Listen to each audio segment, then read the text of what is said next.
কারো পৌষ মাস কারো সর্বনাশ, এক বিখ্যাত প্রবাদ বাক্য। কী কারণে বলছি শুনুন তাহলে শেষ পর্যন্ত। একমত হলে লাইক করবেন, নতুন হলে সাবস্ক্রাইব করবেন, আর শেয়ার করতে ভুলবেন না।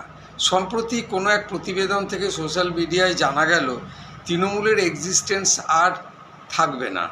তৃণমূলের যে রেজিস্ট্রেশন সেটা ক্যান্সেল করা হয়ে যেতে পারে। সেটা অবশ্যই সময় বলবে।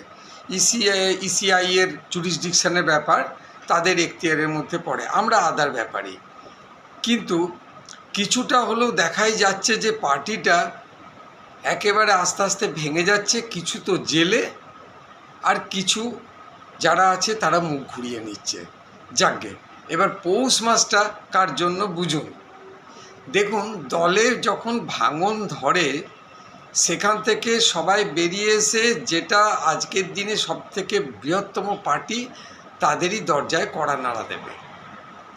কারণ পশ্চিমবঙ্গের মানুষ রাজনীতি না করলে পেটের ভাত হজম হয় না।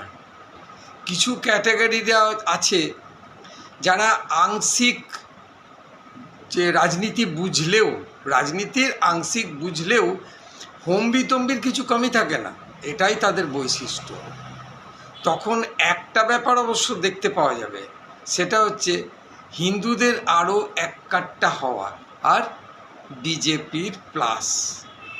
তবে বিজেপির অন্দরে একটা কথা তো শুনতে পাওয়া যায়, যেটা হচ্ছে যে আগে সবাই যারাই আসবে তারা আগে নিজেকে ভারতীয় বলে মনে করো, আগে ভারতীয় হও, ভারতের নয় ভারতীয় হও। আর একটা জিনিস আছে, যেটা হচ্ছে বিজেপির মাইন্ডেড হও, বিজেপির যে নীতি আদর্শ সেইগুলোর মেনে নেবার মতন আগে নিজেকে তৈরি করো, তারপর দলবদ্ধতা। আজকে এই পর্যন্তই, পরের পর্বে আবার কথা হবে।